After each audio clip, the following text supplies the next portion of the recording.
Okay. So எல்லாம் இந்த காலை வேலையில கர்த்தருடைய கிருபையினால நல்லா இருப்பீங்கன்னு விசுவாசிக்கிறோம். ஸோ நம்ம வந்து நேத்துல இருந்து ட்ரினிட்டி இந்த சப்ஜெக்டை பத்தி பேசிட்டு இருக்கிறோம். ஸோ வந்து ஒரு ஸ்மால் ரீகேப் அந்த சப்ஜெக்ட் ஏன் வந்தது அப்படின்ட்டு சொல்லி, அந்த திருத்துவம் என்றது வந்து ட்ரினிட்டின்ற நேம் வந்ததுக்கு ரீசன் என்னங்க? நேற்று என்னன்னு பார்த்தோம், எதனால வந்துச்சு? ஆமா, அவங்களுக்கு ஒரே தேவன் எப்படி மூன்று தனி நபர்களாக இருக்கிறாங்கன்றத வந்து எக்ஸ்பிளைன் பண்ண முடியாம ஒருத்தர் என்னன்னு எக்ஸ்பிளைன் பண்ணாருன்னா, காட் வந்து ஹெவன்ல ஃபாதரா இருக்கிறார், பிதாவா இருக்கிறார். அப்புறம் அவர் எர்த்துக்கு வரும்போது சன்னா மாறிட்டார். அதுக்கு பிறகு வந்து திருப்பியும் நம்மளுடைய ரட்சிப்பு எல்லாத்தையும் முடிச்சுட்டு ஹெவனுக்கு போன பிறகு அவர் ஹோலி ஸ்பிரிட்டா இப்ப வந்திருக்காரு. So that was a wrong teaching. அது வந்து ஒரு தவறான போதனையா இருந்துச்சு. ஒரே ஆள் வந்து ஆள் மாறாட்டமாக ஆள் மறுரூபமாக வருவது என்பது ஒரு தவறான போதனையா இருந்தது. அப்புறம் AD 300 வந்து ஏரியஸ்னு ஒரு மேன் இருந்தாரு. அவர் என்ன பண்ணாருன்னா வந்து he was reading Psalm 2. Psalm 2 verse 7ல it says that you are my son whom I begotten ன்னு சொல்லப்பட்டிருக்குது. நீர் என்னுடைய குமாரன் என்று நான் உம்மை ஜெனிப்பித்தேன் அப்படின்னு சொல்லி. அவரு என்ன புரிஞ்சுக்கலாம்னா வந்து சங்கீதம் 2 வந்து எதை பத்தி காட்டுது? ஆண்டவராக இயேசு கிறிஸ்துவின் இரண்டாம் வருகையில வர பத்தி காட்டுது. அந்த Psalm 2 verse 7 எதை காட்டுதுன்னா, லார்ட் ஜீசஸ் கிரைஸ்ட் ரிசரக்ட் பண்ணதை தான் ஜெனிப்பித்தேன் என்று அங்க ஆண்டவர் வந்து சொல்றாரு. சோ அந்த நேரத்துல வந்து அக்னேஷியஸ் ஒருத்தர் என்ன பண்ணாருன்னா வந்து இது தவறான போதனைன்னு சொல்லி வேதத்துல இருந்து எவ்வாறு தேவன் தன்னை வெளிப்படுத்துகிறார் அப்படின்னு சொல்லி பார்க்கும்போது, தேவன் அவருடைய நாமத்தின் மூலமாக தன்னை வெளிப்படுத்துகிறார். அவருடைய to us through his name. So அவருடைய நாமத்தின் மூலமாக வெளிப்படுத்தும் பொழுது நீங்க ஆதியாகமம் 1வது அதிகாரத்தின் 1வது வசனத்துல பாத்தீங்கன்னா ஏலோஹிம் என்றதுதான் அவருடைய எபிரேய பெயர். இந்த பெயரை வந்து டிரான்ஸ்லேட் பண்றதுக்கு இங்கிலீஷ்லயும் வேர்டு கிடையாது, கிரீக்லயும் வேர்டு கிடையாது, தமிழ்லயும் வேர்டு கிடையாது. ஒரே வார்த்தைக்குள்ளாக மூவர் இருக்கிறாங்கன்னு அடக்கி சொல்றதுக்கு வார்த்தை கிடையாது. சோ தமிழ் பைபிள்ல நம்ம பார்த்தோம், அவங்க வந்து சமஸ்கிருத மொழியான தேவர்கள் என்ற வார்த்தையிலிருந்து அந்த ஒருமை சொல்ல எடுத்து அத ஹிந்துஸ்க்கும் வந்து சிமிலரா இருக்கக்கூடாது, அது கரெக்டான மீனிங் கொடுக்க முடியலனாலும் அதை தேவன் என்று மொழிபெயர்த்தார்கள். அப்போ நம்ம வேதத்தை வாசிக்கும் போது எங்கெல்லாம் தேவன் என்று வாசிக்கிறோமோ அங்கே அவர் ஏலோஹிமா இருக்கிறார்ன்றத பார்த்தோம். அடுத்தது நம்ம என்ன பார்த்தோம்னா வந்து நீங்க அந்த வசனத்துடைய முடிவுல பார்க்கும்போது ஆதியில தேவன் வானத்தையும் பூமியும் சிருஷ்டித்தார் என்று சொல்லி ஒருமை சிங்குலர் பர்சன்ல முடிகிறது. அப்ப நம்ம பைபிளை ரீட் பண்ணும் போது தேவன் தன்னை எப்படி வெளிப்படுத்துகிறார்னு பார்க்கும்போது ஏலோஹிம் என்று சொல்லக்கூடிய பன்மையின் சொல்லிலே ஆரம்பித்து தான் ஒருமையாக இருக்கிறதுல முடிக்கிறார். சொல்லி ஆதியாகமம் 1வது அதிகாரத்தை பாத்தீங்கன்னா ஃபுல்லாவே தேவன் தேவன் தேவன் வருது. ஏன்னா மூவரும் என்ன பண்ணாங்க? உலகத்தை சிருஷ்டித்தார்கள். மூவருடைய ரோலும் அதுல இருந்தது. நீங்க 2வது அதிகாரத்துக்கு வரும்போது தேவன் வந்து அவருடைய அடுத்த பெயரை இன்ட்ரடியூஸ் பண்றாரு. இங்க ஒருமையில இருந்து பன்மையை காட்டுறாரு. சாரி, தேவனாகிய கர்த்தர் சொல்லி அங்க உபயோகிக்கப்படுகிறது. கர்த்தர் என்ற வார்த்தை வந்து எகோவா என்ற அர்த்தத்தை உடையதா இருக்கிறது. அது வந்து சிங்குலர் ஒருமை காட்டக்கூடியதா இருக்கிறது. தேவனாய் இருக்கிறது அந்த ஒருமையான தேவன் பன்மையுள்ள தன்மையில் இருக்கிறார் என்று காட்டக்கூடியதா இருக்கு. அப்ப நீங்க 2வது அதிகாரத்தை ஃபுல்லா ரீட் பண்ணீங்கன்னா மோர் தென் 10 டைம்ஸ் அவரை என்ன இன்ட்ரடியூஸ் பண்றாரு? தேவனாகிய கர்த்தர்னு இன்ட்ரடியூஸ் பண்றாரு. அப்போ நம்ம நேத்து என்ன பார்த்தோம்னா திரியேக தேவனுடைய குணாதிசயத்துல வந்து பிதாவானவர் வந்து அதரிசனமானவர், அவரை ரீச் பண்ண முடியாது யாராலையும். அதே போல பரிசுத்த ஆவியானவரும் அதரிசனமானவர்னா they don't have a image, they are beyond time and space. அப்போ ஆண்டவராகிய இயேசு கிறிஸ்து மாத்திரமே அவர் பிதாவை வெளிப்படுத்தக்கூடிய ஒரு மனிதனாக வர முடியுமே தவிர, ஏனென்றால் அவருக்குள் பரிபூர்ண மனித சாயலும் பரிபூர்ண தேவ சாயலும் இருக்கிறது. சோ இதைதான் நம்ம நேத்து பார்த்தோம். அப்புறம் கன்க்ளூஷன்ல என்ன பார்த்தோம்? பிதாவுக்கும் குமாரனுக்கும் உள்ள உறவு அந்த உறவு எப்பேற்பட்ட உறவு? குமாரனை நேசிக்கிறார். இப்ப வந்து நம்ம வேர்ல்டுல வந்து நம்மளுடைய சில்ட்ரனை லவ் பண்றோம்னா அவங்களுடைய நம்மளுடைய கெப்பாசிட்டிக்கு ஏத்த மாதிரி தான் அந்த குழந்தைகளை வளர்க்க, அந்த குழந்தைகளுக்கு நம்ம ஏதோ ஒன்று செய்ய முடியும். காட் என்ன பண்றாருன்னா அவருடைய சன்னுடைய அந்த பவர், அந்த மேஜஸ்டி, இது எல்லாத்தையும் வந்து அவர் காட்டி அவர் அதை என்ஜாய் பண்றதுன்னு சொல்லி அவர் என்ன பண்ண வைக்கிறாரு? இந்த உலகத்தை சிருஷ்டிக்க வைக்கிறார், அவருக்கென்றும் அவருக்காகவும். அப்ப நீ கன்க்ளூஷன்ல நம்ம என்ன பார்த்தோம்னா, நம்ம தேவனை குறித்து பார்க்கும் பொழுது நம்ம அங்க முக்கியமான ஆள் கிடையாது. we are not the என்ன சொல்றதுங்க, we are not the important people there. அவருடைய குமாரன் தான் அங்க முக்கியமானவரா இருக்கிறாரு. கிருபையினால என்ன பண்ணாரு?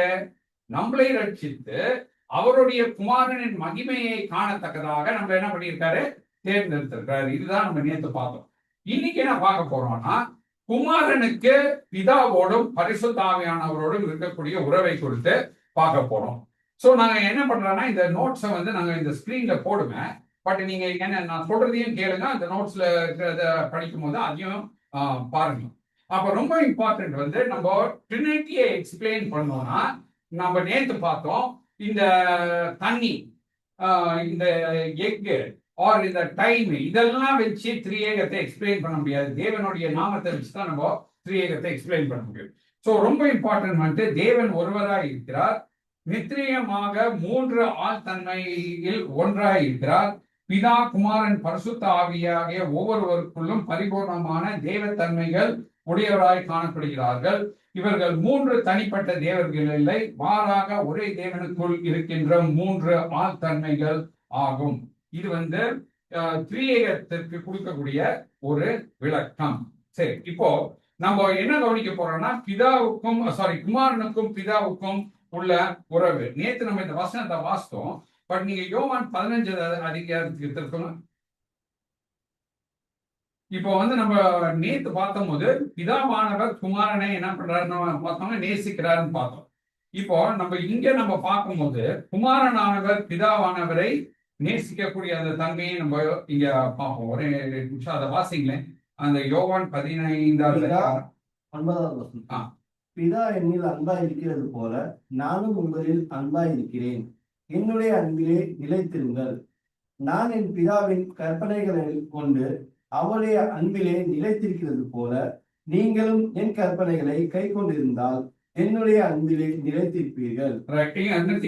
இப்ப நம்ம இங்க பார்க்கும்போது வந்து பிதா வந்து குமாரனை நேசிக்கிறார், அதுல அவர் நிலைத்து நிற்கிறார். அப்ப நிலைச்சு நிக்கிறதுனா என்ன அர்த்தம்? இப்போ அன்புல வந்து எப்பெல்லாம் நிலைத்து இல்லாம நம்ம போவோம்? இப்போ ஃபார் எக்ஸாம்பிள் வந்து நம்ம ஏதோ ஒரு டிஃபிகல்ட் சிச்சுவேஷன் ஃபேஸ் பண்றோம், இல்லைன்னா வந்து ஏதோ ஒரு சேலஞ்சிங் ஃபேஸ் பண்ணும் போது நம்ம என்ன பண்ணுவோம்? மாறும், அந்த அன்புன்றது மாறும். ஆனா தேவன் மாறாதவராய் இருக்கிறார், பிதாவுடைய அன்பு மாறாததா இருக்கிறது. அந்த அன்புல வந்து நம்ம நிலைத்து இருக்கிறதுக்கு சொல்றாரு. இப்ப இங்க பரிபூர்ணமான குமாரன் என்ன பண்றாரு? தன்னுடைய பரிபூர்ணமான பிதாவின் அன்புல என்ன பண்றாருன்னு சொல்றாரு? நிலைத்திருக்கிறதாக இங்க சொல்லப்படுகிறதை நம்ம பாக்குறோம். நம்மளையும் நிலைச்சிருக்க சொல்றாரு. நம்ம போக்கஸ் வந்து நம்ம இல்ல, நம்ம போக்கஸ் இன்னைக்கு வந்து ஆண்டவராகிய இயேசு கிறிஸ்து. அவருடைய அன்புல அவர் தொடர்ந்து நிலைத்திருக்கிறதுனால அவர் என்ன பண்றாருன்னா வந்து பிதாவுக்கு பிரியமானதை செய்கிறார். அப்போ கொலோசியர் 1 அதிகாரத்தின் 13வது வசனத்தை வாசி. இருளின் அந்தகாரத்தினின்று நம்மை விடுதலையாக்கி தமது அன்பின் குமாரனுடைய ராஜ்யத்திற்கு உட்படுத்தினவருமாய் இருக்கிற பிதாவை சொஸ்தரிக்கிறோம். அப்போ நம்ம பார்த்தோம், அந்த நேத்து பார்த்த போது அந்த ஆண்டவர் நம்மளை ஜெபம் பண்ணும் போது வந்து யாருடைய ராஜ்யம் சொல்றாரு? பிதாவின் ராஜ்யம். ரைட்? நம்ம ப்ரே பண்ணும்போது என்ன பண்ண சொல்றாரு? ஃபாதருடைய கிங்டம் வரதுக்காக ப்ரே பண்ண சொல்றாரு. இங்கே வந்து ஆவியானவர் மூலமாக யாருடைய ராஜ்யமாக வெளிப்படுத்தப்படுகிறது? குமாரனின் ராஜ்யமாக வெளிப்படுத்தப்படுகிறது. ஏனென்றால் பிதாவானவர் அன்பிலே தன்னுடைய குமாரனுக்கு அந்த ராஜ்யத்தை தந்திருக்கிறார்.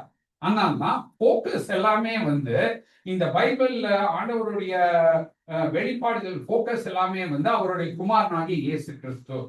அவர் தான் சென்ட்ரல் போக்கஸ். அப்போ இந்த யோவான் 14:31 வாசிங்க. நான் பிதாவில் அன்பாய் இருக்கிறேன் என்றும் பிதா எனக்கு கட்டளையிட்டபடியே செய்கிறேன் என்றும் உலகம் அறியும்படிக்கு இப்படி நடக்கும். இந்த வசனத்தை நேத்து நம்ம பார்த்தோம். இங்க நம்ம பார்க்கும்போது அவர் என்ன பண்றாருன்னா தன்னுடைய பிதாவை நேசிப்பதை வெளிப்படுத்தி காட்டத்தக்கதாக அவர் சொல்றது எல்லாத்தையும் அவர் என்ன பண்றாரு, செய்யறாரு. As a perfect father, a holy father and a righteous father, as a perfect son, a holy son, as the righteous son, அவங்களுக்குள்ள அன்பின் பரிமாற்றம் எப்படிங்க இருக்கு? ஒரு ஃபாதர் சொல்றாரு, சன் அதுக்கு ஃபுல்லா 100% என்ன பண்றாரு, ஒபே பண்றாரு. ஏன்னா அவர்கள் பரிசுத்தம் உள்ள தேவனாய் இருக்கிறார்கள். இதுதான் நம்ம பார்க்கிறோம். அப்போ குமாரன் பிதாவுக்கு கொடுக்கக்கூடிய கணத்தை கொடுக்கிறாரு. நீங்க பாத்தீங்கன்னா பூமியில இருந்த போது அவருடைய டீச்சிங்ஸ் எல்லாம் யாரை பத்தி இருந்துச்சு? பிதாவின் இடத்துல அதிகாலையில போய் என்ன பண்றாரு? சோ பிதாதான் அவருடைய பிரைமரி போக்கஸ். பிதாவுடைய சித்தம் செய்யறது தான் பிரைமரி போக்கஸ். பிதாவை சார்ந்து இருப்பது தான் பிரைமரி போக்கஸ். பிதாவானவரை நமக்கு அறிமுகப்படுத்துறது தான் அவருடைய பிரைமரி போக்கஸ். நீங்க என் கூட எபிரேயர் 2வது அதிகாரத்துக்கு திருப்பல. எபிரேயர் 2வது அதிகாரத்துக்கு திருப்பினீங்கன்னா அங்க உங்களுக்கு ஒரு வசனத்தை காட்ட விரும்புறேன். நோட்ஸ்ல இல்ல, பட் நீங்க ஒரு நிமிஷம் என் கூட வாங்க.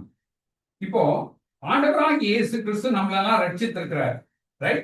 இப்போ நம்மளெல்லாம் ரட்சித்திருக்கிறவர் என்ன பண்றாருன்னா, பிதாவுக்கு முன்பதாக நம்ம அவரை ஆராதிக்கும் போது அவர் என்ன பண்றாரு என்று சொல்லி நம்ம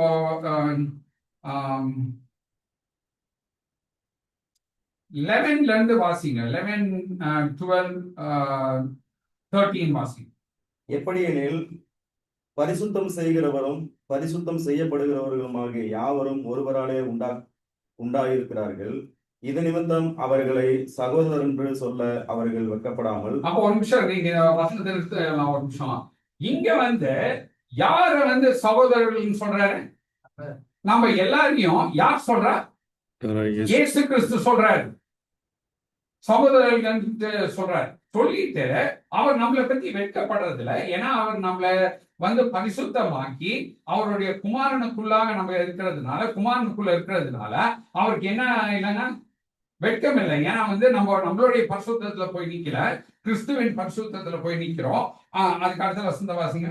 உம்முடைய நாமத்தை என் சகோதரருக்கு அறிவித்து சபை நடுவில் உம்மை துதித்து பாடுவோம் என்றும். ஒரு நிமிஷம்னா இங்க என்ன யாரு துதித்து பாடுறதுக்காக லீட் பண்றா? இந்த வசனத்தை நல்லா கவனிங்க. உம்முடைய நாமத்தை என் சகோதரருக்கு அறிவித்துன்னும் போது பிதாவுடைய நாமத்தை நமக்கு எல்லாம் அறிவிக்கிறாரு.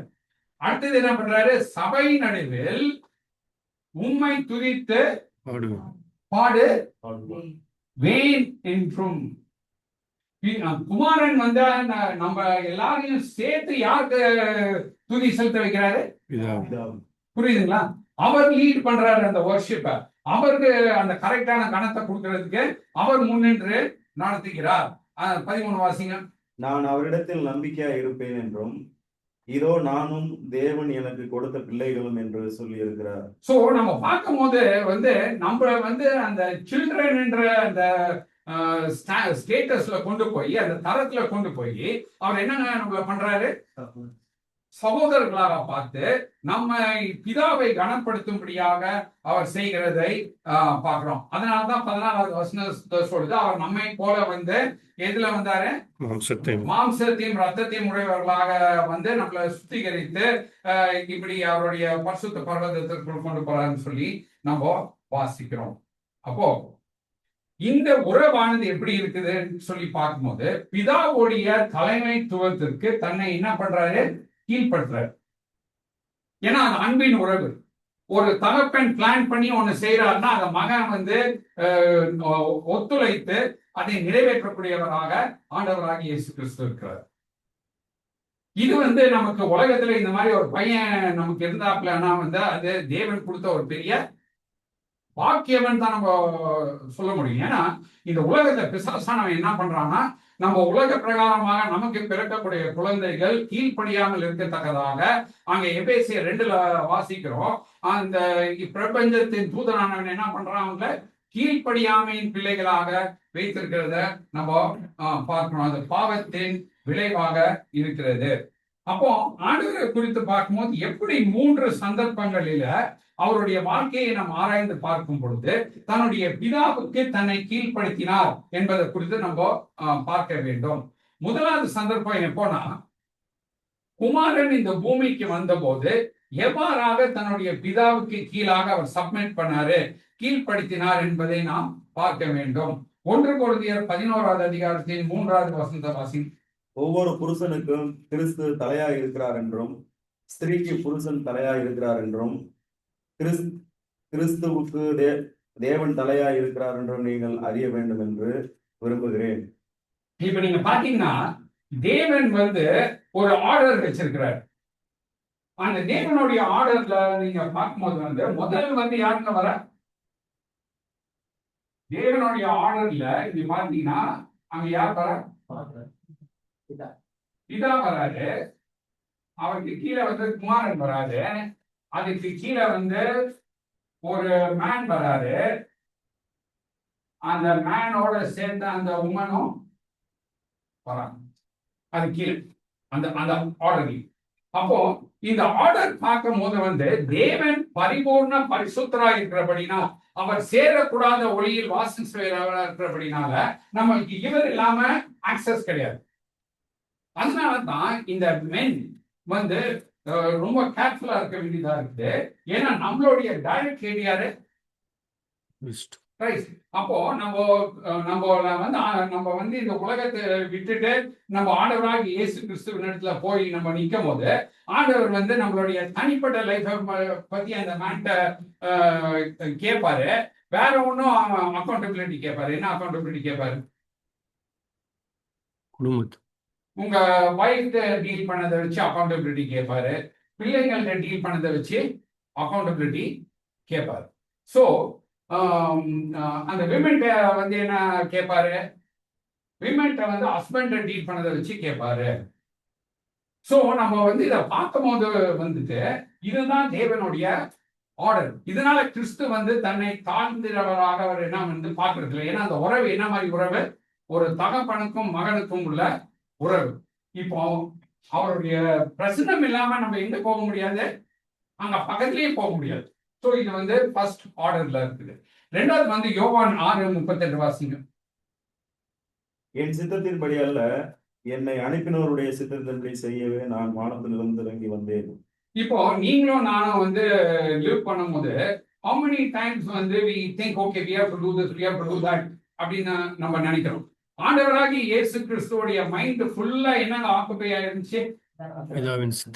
தன்னுடைய பிதாவின் சித்தத்தை செய்ய வந்தேன். அப்ப நான் எதற்காக இந்த பூமியில் ரட்சிக்கப்பட்டேன் என்று சொல்லி குமாரனை போல நம்மளுக்கும் தெரிஞ்சிருக்கணும். நமக்கும் குமாரனுடைய சாயல் இருந்துச்சுன்னா நம்மளும் யாருடைய சித்தத்தை செய்யறதுக்காக ரட்சிக்கப்பட்ட இருக்கிறோம்?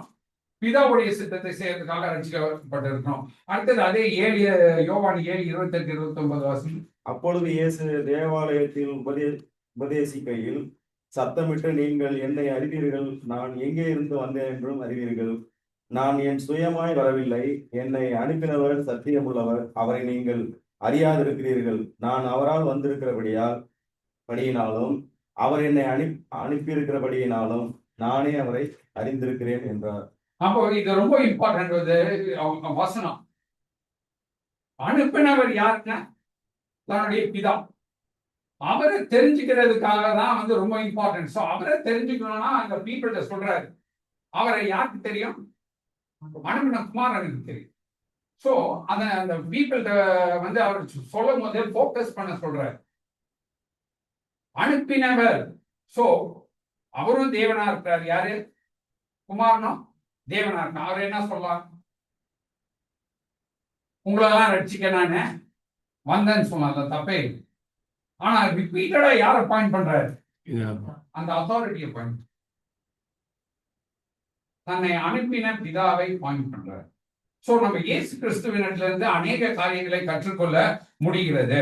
அடுத்தது யோவான் 8வது அதிகாரம் 49-50 வாசி.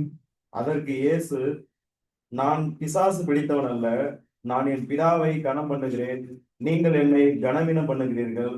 நான் எனக்கு மகிமையை தேடுகிறதில்லை, அதை தேடி நியாயம் தீர்க்கிற ஒருவர் இருக்கிறார். சோ இந்த வசனத்தை வாசிக்கும் போது வந்து நம்ம இங்க என்ன பார்க்கணும், குமாரன் வந்து என்னத்துல போக்கஸ்டா இருக்கிறாரு, தன்னுடைய பிதாவை கனம் பண்ணுவதுல போக்கஸ்டா இருக்கிறார். சோ நம்ம பார்க்கும்போது வந்து குமாரன் வந்து இந்த பூமியில இருந்தபோது அவருடைய போக்கஸ் எல்லாமே தன்னுடைய பிதாவை நோக்கினதாக சார்ந்ததாக இருக்கிறதை நம்ம வந்து இங்க வாசிக்கிறோம். அடுத்தது யோவான் 5 அதிகாரம் 19-30 வாசி.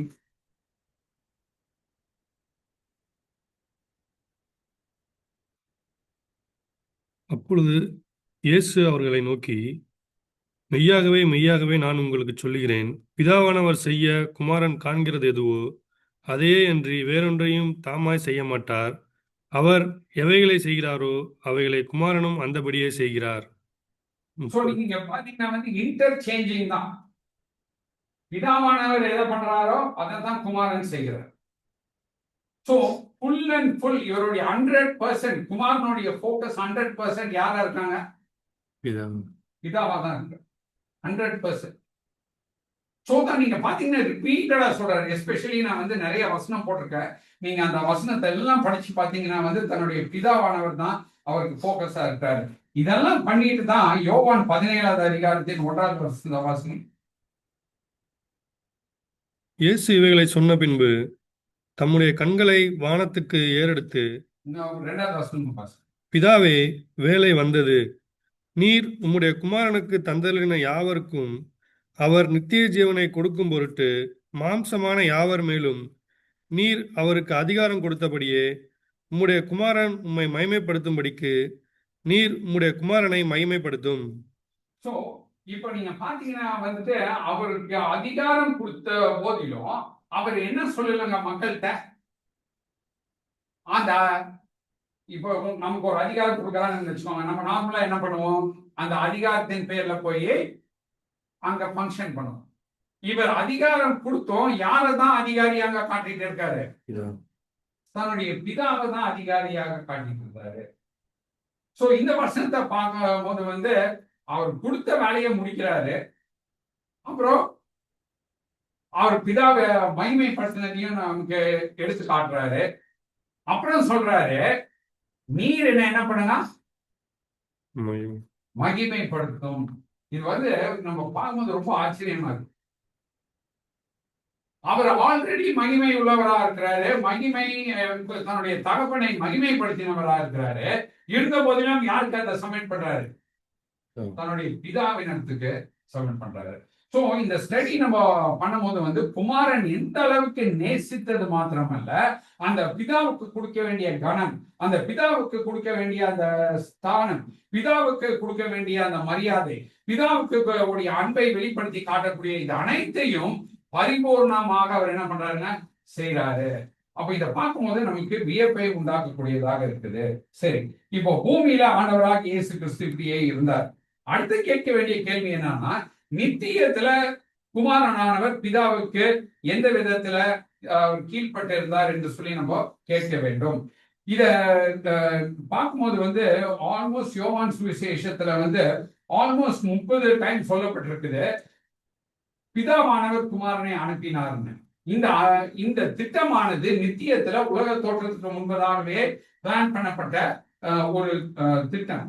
அப்போ யோவான் 10 அதிகாரத்தின் 36 வசனத்துல ஒரு முக்கியமான ஒரு வார்த்தை இருக்கிறது, அதை நாம் படிக்க வேண்டும். அதை வாசிங்க. யோவான் 10:36.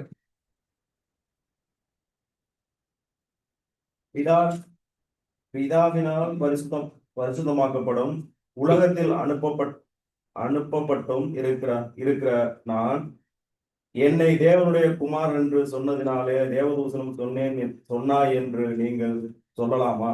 இப்போ இந்த இடத்துல வந்து தமிழ்ல பரிசுத்தமாக்கப்பட்டதுன்னு ஒரு வேர்ட் யூஸ் பண்ணிருக்கு. இங்கிலீஷ்ல வந்து கான்சிக்ரேட்டட் வரும். கான்சிக்ரேட்டட்னா ஒரு செயலை செய்வதற்காக அவர்களை பிரித்தெடுத்து வைப்பதுன்றதுதான் அதோடைய அம்சம்.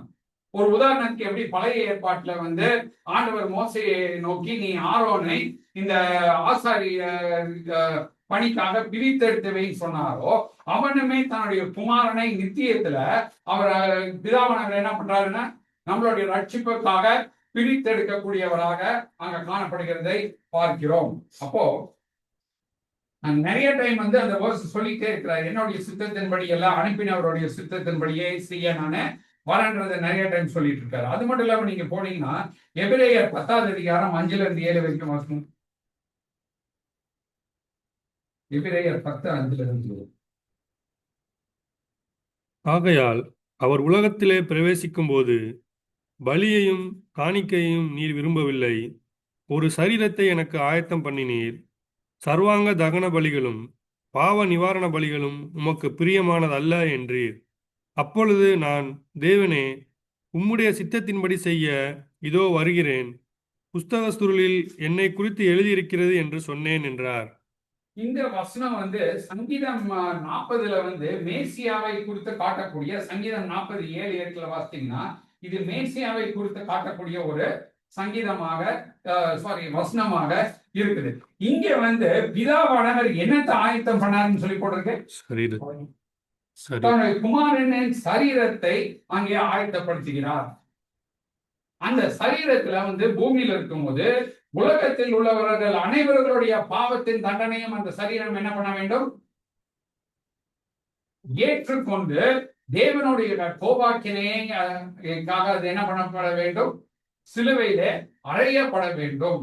அந்த பரிசுத்த சரீரத்தை பிதாவானவர் பார்க்கும் பொழுது அவர் திருப்தி அடையக்கூடியவராக இருக்க வேண்டும். நீங்க பாத்தீங்கன்னா வந்து நமக்கு தெரியும், பழைய ஏற்பாட்டுல இருந்து சொல்லும் போது வழிக்கு கொண்டு வரக்கூடிய அந்த மிருகமானது பழுதற்றதாக இருக்க வேண்டும். ஆனா அந்த மிருகத்தினால என்ன பண்ண முடியாது, நம்மளுடைய பாவத்தை நிவர்த்தி செய்ய முடியாது. ஆனால் தன்னுடைய குமாரனுக்கு வந்து ஒரு சரீரத்தை கொடுக்கிறாரு. இப்ப நான் ஒரு ஆர்கியூமெண்ட்டுக்காக இல்ல ஒரு பேச்சுக்காக சொல்றேன். இப்போ பிதா குமாரன் பரிசுத்த ஆவியானவர் 3 பேரும் வந்து டிஸ்கஸ் பண்றாங்க, யார் வந்து அங்க இந்த சரீரத்தை எடுத்து போவான்னு சொல்லி. நம்ம நேத்தே பார்த்தோம், குமாரன் மாத்திரம் வந்து எப்பேற்பட்டவரா இருக்கிறாரு, பரிபூர்ண குமாரனாகவும் பரிபூர்ண மனித தன்மையுடையவருமாக இருக்கிறார். இப்ப இவர் சொல்றாரு, இல்ல அது வேண்டாம் அப்படின்னு சொல்றாருன்னு வச்சுக்கோங்க. அப்போ ரட்சிப்புக்கான அந்த வழியாண்டாங்க இல்லாம போயிருக்கு. ஏன்னா வசனம் என்ன சொல்றதுன்னா, வானத்திலையும் சரி பூமியிலையும் சரி அவரை அன்றி ரட்சிப்புக்கு வேற வழி இல்லைன்னு. நான் இதை வந்து ஒரு ஆர்குமெண்ட்காக சொல்றேன். ஆனா குமாரன் பிதாவுக்கு பிரியமுடையவராக இருக்கிறபடினால அவர் வாலண்டியரா என்ன பண்றாரு, இந்த சரீரத்தை தரித்தவராக அவர் வந்து பூமியில வந்து நம்மளை ரட்சிக்கிறார். சோ நம்ம இங்க பார்க்கும்போது வந்து நித்தியத்துல அவர்கள் எடுத்த முடிவுகளையும் குமாரனானவர் சப்மிட் பண்ணுகிறார். 1 பேதுரு 1வது அதிகாரம் 18-21 வாசி. உங்கள் முன்னோர்களால் பாரம்பரியமாய் நீங்கள் அனுசரித்து வந்த வீணான நடத்தை நின்று அழிவுள்ள வஸ்துக்களாகிய வெள்ளியினாலும் பொன்னினாலும் மீட்கப்படாமல் குற்றமில்லாத மாசற்ற ஆட்டுக்குட்டியாகிய கிறிஸ்துவின் விலையேற பெற்ற இரத்தத்தினாலே மீட்கப்பட்டீர்கள் என்று அறிந்திருக்கிறீர்களே. அவர் உலக தோற்றத்திற்கு முன்னே குறிக்கப்பட்டவராயிருந்து தமது மூலமாய் தேவன் மேல் விசுவாசமாயிருக்கிற உங்களுக்காக இந்த கடைசி காலங்களில் வெளிப்பட்டார். உங்கள் விசுவாசமும் நம்பிக்கையும் தேவன் மேல் இருக்கும்படி அவரை மரித்தோரிலிருந்து எழுப்பி அவருக்கு மகிமையை கொடுத்தார். சோ இதை பார்க்கும்போது வந்து உலக தோற்றத்திற்கு முன்பதாகவே வந்து தன்னுடைய குமாரனுடைய ரத்தத்தின் மூலமாக தான் நமக்கு மீட்புன்றத வந்து முடிவு பண்ணி விட்டாராங்க தேவன். அது மட்டும் இல்லாம நம்மளுக்கு டைம் இல்லை. எபேசியர் 1வது அதிகாரம் 4-6 நீங்க பாத்தீங்கன்னா வந்து கிறிஸ்துவுக்குள் மாத்திரம் தான் நம்மளை வந்து அவரை ரட்சித்து வைக்க முடியும். there is no other choice. கிறிஸ்துவுக்குள் மாத்திரம் தான் அவர் என்ன பண்ண முடியும், நம்மளை ரட்சித்து அங்கே வைக்க முடியும் பிதாவானவர். அதுவும் உலக தோற்றத்துக்கு முன்பதாக முடிவெடுக்கப்பட்டது. அதே போல வந்து வெளிப்படுத்துகிற விசேஷம் 13வது அதிகாரத்தின் 8வது வசனத்தை வாசித்தீங்கன்னா அங்கேயும் சொல்லப்பட்டிருக்குது, உலக தோற்றம் முதல் அடிக்கப்பட்ட ஆட்டுக்குட்டியினுடைய ஜீவ புஸ்தகத்தில் பேர் எழுதப்பட்டிராத பூமியின் குடிகள் யாவரும் அதை வணங்குவார்கள் என்று சொல்லி. எதை? அந்த அந்தி கிறிஸ்துவை வணங்குவார்கள். அப்போ ஆண்டவர் என்ன பண்ணியிருக்கிறாருன்னா நம்மளுடைய பேர் எல்லாத்தையும் யாருடைய புஸ்தகத்தில் எழுதி வச்சிருக்காரு? ஏன் என்ன போட்டிருக்காரு பேரு? ஆட்டுக்குட்டி என்னுடைய ஜீவ புஸ்தகம். அப்போ நீங்க பாத்தீங்கன்னா வந்து இதெல்லாம் வந்து எப்போ பிளான் பண்ணப்பட்டது? உலக தோற்றத்துக்கு முன்பதாக பிளான் பண்ணப்பட்டது. அத்தனைக்கும் குமாரன் என்ன பண்றாரு, அவரை கீழ்படுத்துகிறார், சப்மிட் பண்றாரு. அடுத்தது மூணாவது பார்க்கும்போது வருங்காலத்துல வந்து குமாரானவர் என்ன பண்ணுவாருன்றதை நம்ம வாசிக்கணும். இது ரொம்ப முக்கியமான வசனம். 1 கொரிந்தியர் 15வது அதிகாரம் 24 28 பார்த்தீங்க.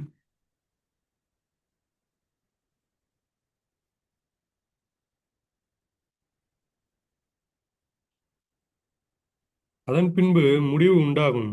அப்பொழுது அவர் சகல துரைத்தனத்தையும் சகல அதிகாரத்தையும் வல்லமையையும் பரிகரித்து தேவனும் பிதாவுமாய் இருக்கிறவருக்கு ராஜ்யத்தை ஒப்புக் கொடுப்பார். எல்லா சத்துருக்களையும் தமது பாதத்திற்கு கீழாக்கி போடும் வரைக்கும் அவர் ஆளுகை செய்ய வேண்டியது. பரிகரிக்கப்படும் கடைசி சத்துரு மரணம். சகலத்தையும் அவருடைய பாதத்திற்கு கீழ்ப்படுத்தினாரே, ஆகிலும் சகலமும் அவருக்கு கீழ்ப்பட்டதென்று சொல்லியிருக்கும்போது சகலத்தையும் அவருக்கு கீழ்ப்படுத்தினவர் கீழ்ப்படுத்தப்படவில்லை என்பது வெளியரங்கமாயிருக்கிறது. சகலமும் அவருக்கு கீழ்ப்பட்டிருக்கும் போது தேவனே சகலத்திலும் சகலமுமாய் இருப்பதற்கு குமாரன் தாமும் தமக்கு சகலத்தையும் கீழ்ப்படுத்தினவருக்கு கீழ்ப்பட்டிருப்பார். சோ இது வந்து நித்தியத்துல வந்து அவருடைய நிலை. அப்போ ரொம்ப இம்பார்ட்டன்ட் வந்து குமாரன் பிதாவை நேசிக்கக்கூடியவரா இருந்தார். அதனால எல்லாவற்றையும் மேற்கொண்டு யாருடைய அத்தாரிட்டி கீழே கொடுக்குறாரு? ஆமா, பிதாவானவர் ரிட்டர்ன் என்ன பண்றாரு? அது எல்லாத்தையும் யாருடைய அத்தாரிட்டியில விடுறாரு? குமாரனுடைய அத்தாரிட்டி விடுறாரு. சோ இதுதான் வந்து பிதாவுக்கும் குமாரனுக்கும் உள்ள அன்பின் உறவு, குமாரனுக்கும் பிதாவுக்கும் உள்ள அன்பின் உறவு. அப்போ நம்மளுடைய போக்கஸ் எல்லாமே யார் மேல இருக்கணும்னு நம்ம சொன்னோம்? குமாரன் மேல இருக்க வேண்டும். ஏன்னா குமாரன் மூலமாக தான் நம்ம யாரை மகிமைப்படுத்த முடியும்? பிதாவை மகிமைப்படுத்த முடியும். சோ நம்ம போக்கஸ் ஃபுல்லா குமாரனுக்கு எப்படி தன்னுடைய தகப்பனாகிய தன்னுடைய பிதா மேல இருந்ததோ அதே விதமான அன்பு நமக்குள்ளாக ஆவியானவர் என்ன பண்றாரு? ஜெனரேட் பண்றாரு. அந்த லெவலுக்கு நம்ம நம்மளுடைய அன்பானது என்ன பண்றாரு? ரைஸ் பண்ணி கொண்டு வராரு. இதை எப்போ நம்ம ரியலைஸ் பண்ண முடியும்? எப்ப ரியலைஸ் பண்ண முடியும்? நம்ம மேல இருக்க போக்கஸ் எடுக்கும் போது ரியலைஸ். நம்மள சென்ட்ரலா வச்சுட்டு இருந்தோம்னா இதை நம்மளால ரியலைஸ் பண்ண முடியாது. ஆனா அவரு இப்ப நம்ம இந்த வசனங்கள்லாம் பார்க்கும்போது ஆமா நம்மளும் வந்து அவருடைய போக்கஸ் வந்து கிறிஸ்துன்ட்டு அவர் மேல போக்கஸ் பண்ணும் பொழுது நம்மளாலையும் அதை அனுபவிக்க முடியும். இப்போ அடுத்ததான் என்ன பார்க்க போறோம்னா குமாரனுக்கும் பரிசுத்த ஆவியானவருக்கும் உள்ள உறவு.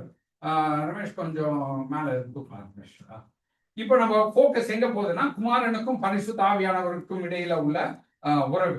இதுல வந்து 2 விதமான சத்தியத்தை நம்ம பார்க்கிறோம். 2 types of truths பார்க்கிறோம். ஒன்னு வந்து ஆண்டவராகிய இயேசு கிறிஸ்து இந்த பூமிக்கு வந்த போது அவர் பரிசுத்த ஆவியானவரினால் வழி நடத்தப்பட்டார். He was led by the Spirit. He was submissive to the Spirit.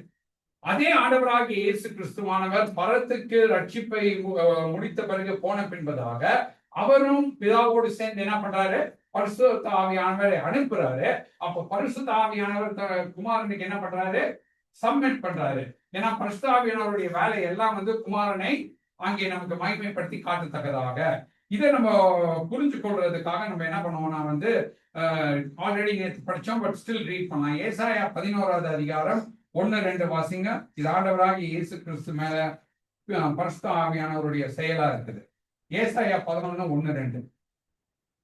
ஈசா என்னும் அடிமைத்தனத்திலிருந்து ஒரு துளிர் தோன்றி அவன் வேர்களில் இருந்து ஒரு கிளை எழும்பி தெளிக்கும்.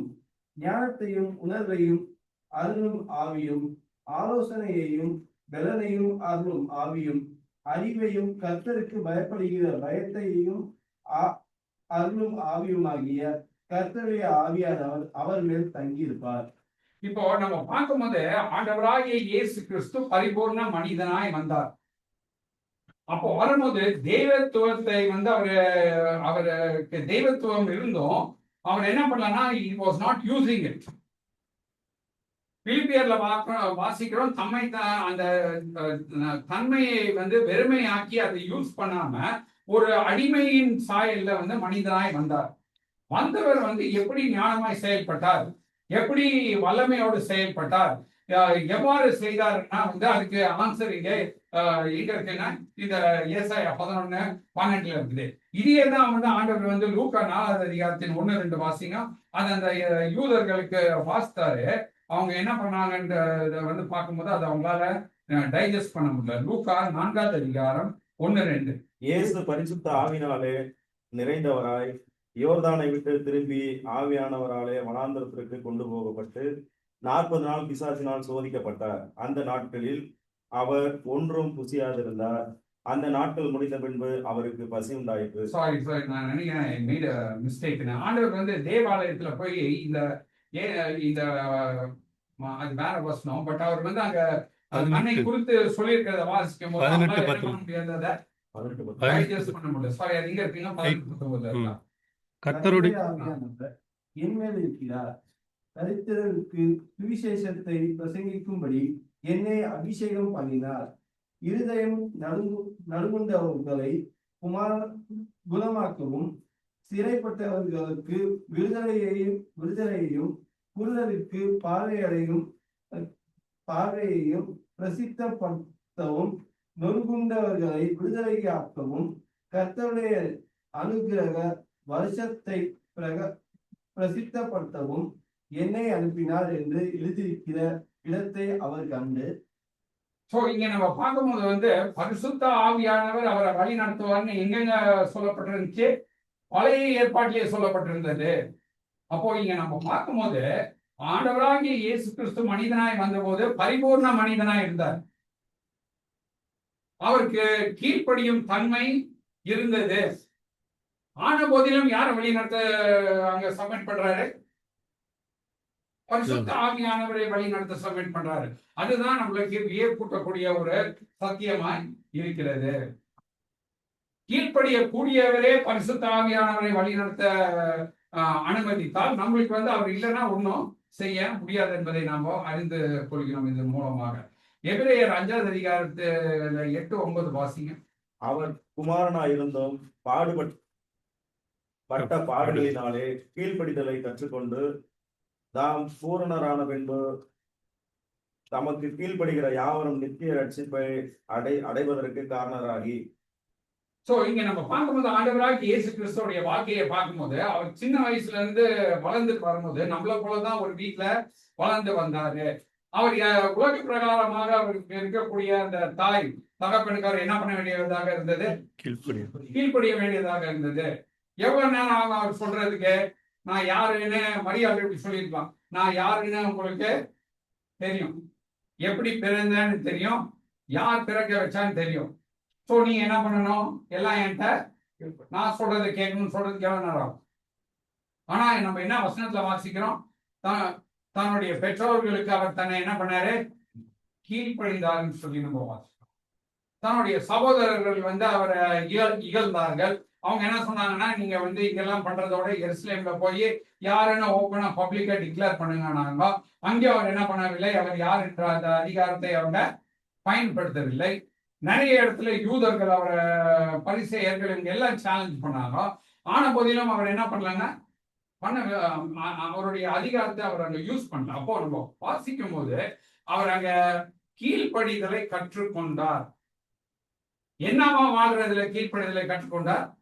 உங்களையும் என்னை போல மனிதனாய் வாழ்வதில் குடும்பத்தில் உள்ள சூழ்நிலையானாலும் சரி, சமுதாயத்துல உள்ள சூழ்நிலையானாலும் சரி, தேவாலயத்துல உள்ள சூழ்நிலையானாலும் சரி, அரசாட்சிக்கு அரசர்களுடைய சூழ்நிலையானாலும் சரி, எல்லாத்தையும் அவர் என்ன பண்ணாருன்னா கீழ்ப்படிந்தார். சோ இதை யார் மூலமாக செய்தார்? அங்க பரிசுத்த ஆவியானவருடைய வழிநடத்துதல் மூலமாக செய்கிறார்னு சொல்லி நம்ம வாசிக்கிறோம். சோ 2வது கட்டமா நம்ம பார்க்கும்போது ஆண்டவராகிய இயேசு கிறிஸ்து வந்து பரத்துக்கு சென்ற பின்பதாக அவருக்கும் ஆவியானவருக்கும் உள்ள ரோல் வந்து அப்படியே இன்டர்சேஞ்ச் ஆகுது, மாறுகிறது. என்னவா மாறுகிறது? யோவான் 16வது அதிகாரத்தின் 14வது வசனத்தை வாசி.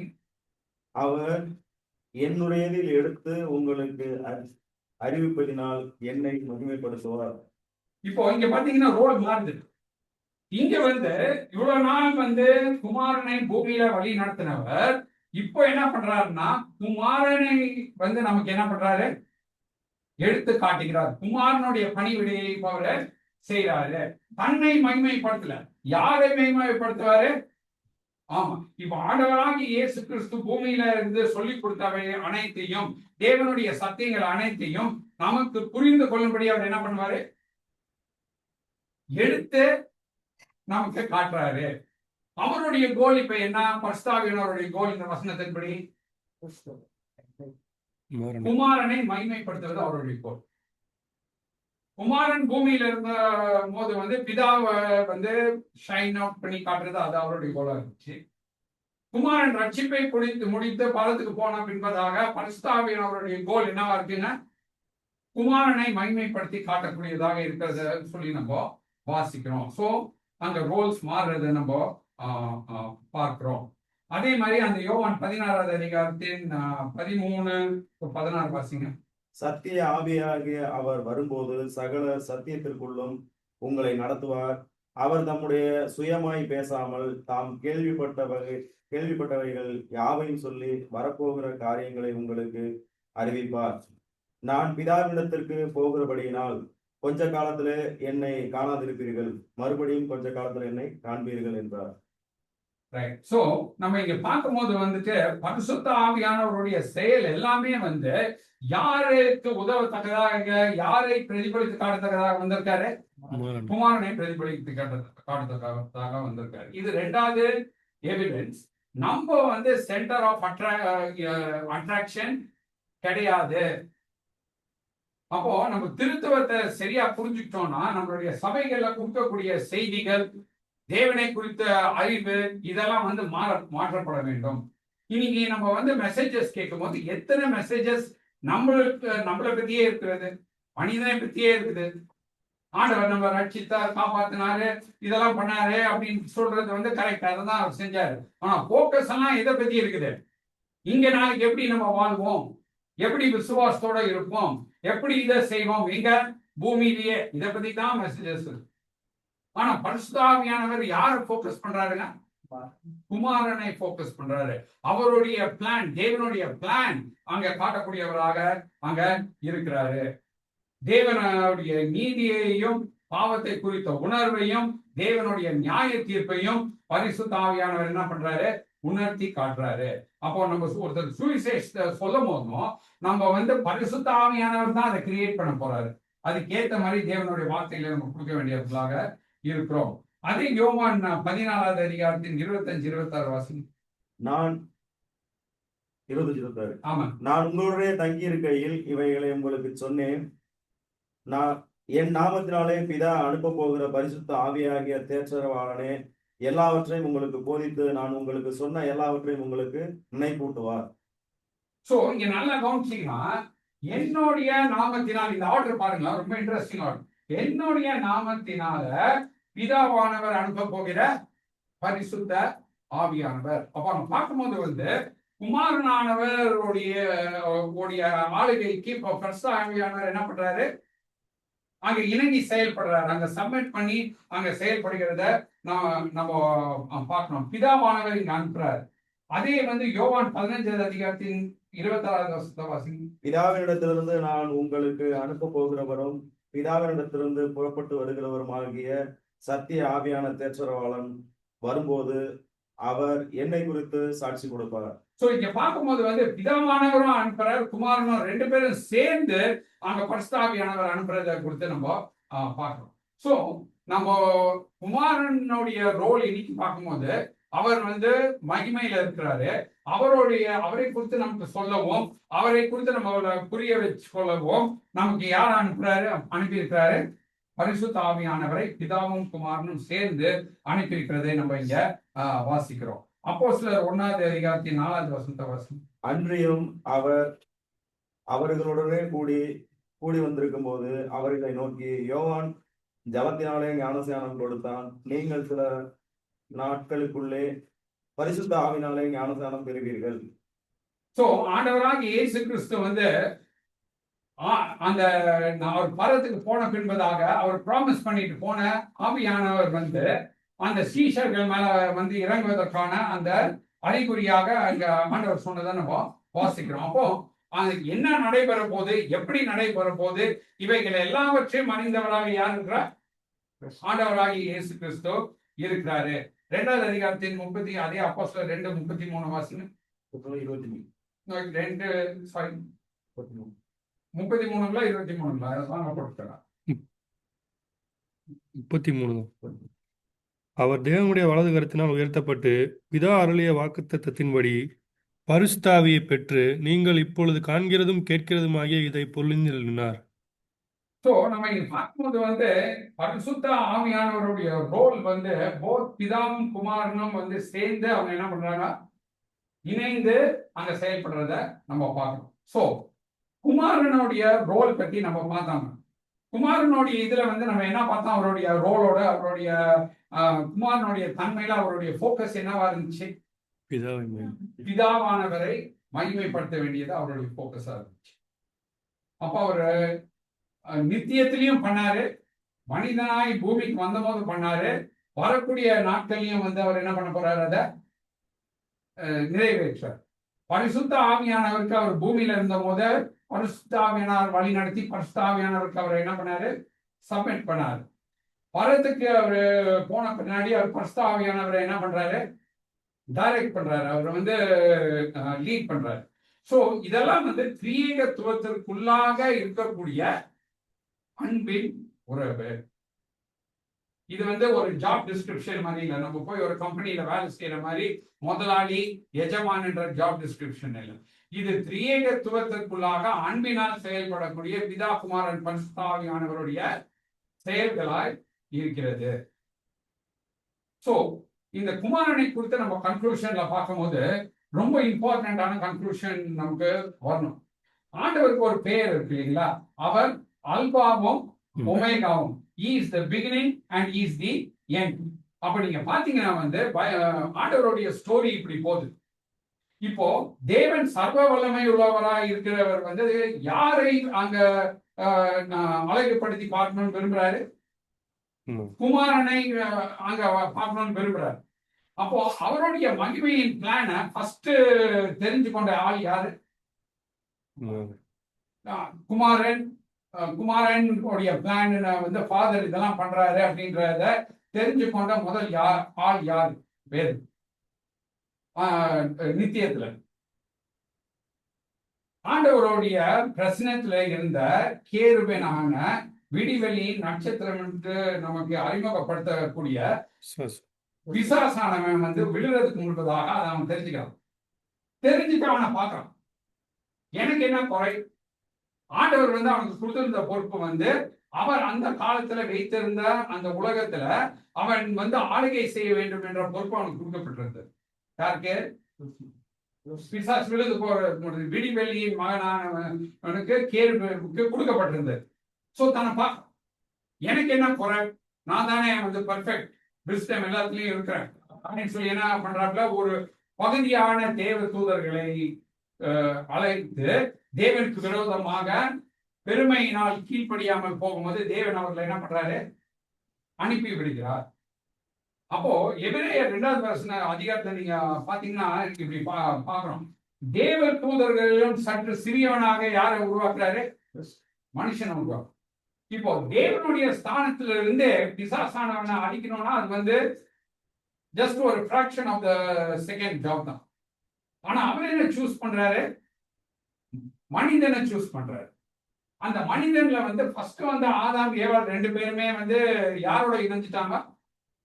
பிசாசோட இணைஞ்சிட்டாங்க. அந்த போக்கஸை விட்டுட்டாங்க தேவனுக்காக அவர்கள் செயல்பட வேண்டும் என்று சொல்லி. அப்போ பரிபூர்ண குமாரனாக இருக்கக்கூடியவர் அந்த மனித சாயல் எடுத்து அவருடைய பலவீனத்தின் மத்தியில அவங்க அங்க பிசாசானவன் என்ன பண்றாரு? மேற்கொள்கிறார். சோ அதுதான் ரொம்ப இம்பார்ட்டண்டா நம்ம புரிஞ்சு கொள்ள வேண்டிய ஒரு காரியம். இப்ப நீங்க பைபிள்ல பாத்தீங்கன்னா அவர் ஆதியும் அந்தமும் சொல்லி சொல்லப்படுகிறது. Beginning and the end. அவரை போல உயர்ந்த உன்னதமானவர் யாரும் இல்லை, அதே போல அவரை போல தாழ்த்தினவர் யாரும் இல்ல.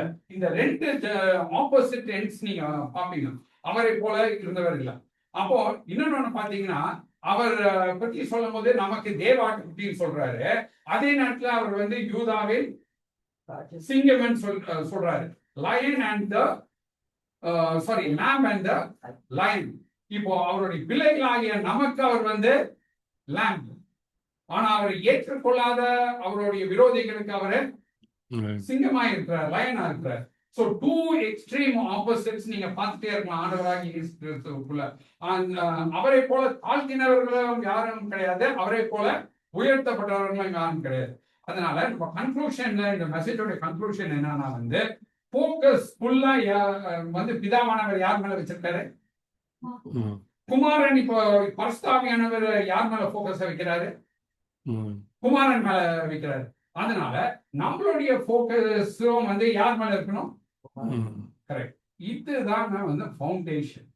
இந்த ஃபவுண்டேஷன் இருக்கும்போது நம்மளை பத்தி யோசிக்கிறத வந்து தள்ளி போட்டுட்டு நம்ம யாரை ஃபோக்கஸ் பண்ணுவோம்னா குமாரனை ஃபோக்கஸ் பண்ணுவோம்.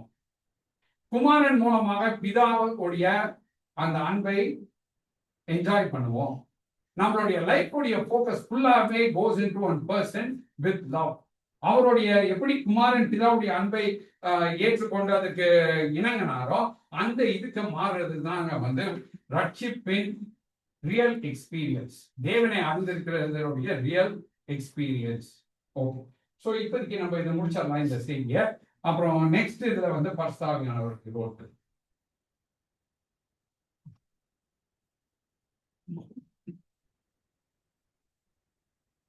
ட்ரினிட்டி என்ற தலைப்பில்